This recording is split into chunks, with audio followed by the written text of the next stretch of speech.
I'm here doing a survey on a boat and having a quick look at this so-called repaired gas locker, where basically the bottom of it was corroded, so someone's welded in a false floor and put a drain hole down the bottom here. Now I'm using a hose because it's sometimes the easiest way of finding if there's a problem, and the problem we have.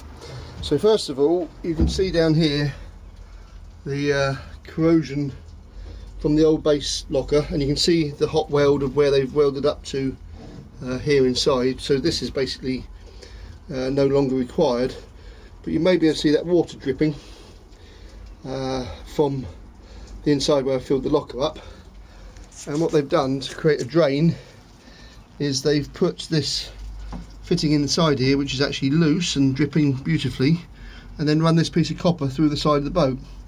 Now, believe it or not, I just gave this a little wiggle, and you can see that is actually not even tight, and this is actually loose. So, you know, nothing's really particularly clever. And it's so important because if you look here, we've got the engine installation and the gas locker.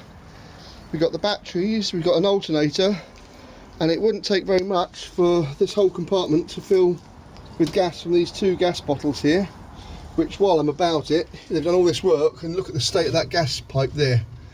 You know, it's actually unbelievable, the quality of workmanship and the lack of thought of how dangerous these things are.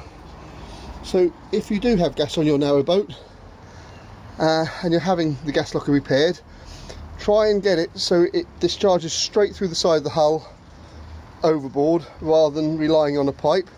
And just have a little thought about condition and why you're having gas and what you're doing with it. You know, it can be quite a safe material, but it needs a bit of thought sometimes. This job clearly hasn't had any thought at all. So I hope you find that little post about the dangers of a gas locker and the repair of one useful. I'm very disappointed when people repair something and then don't actually do it properly. Should have just cut the whole bloody thing out and started again. Simple as that.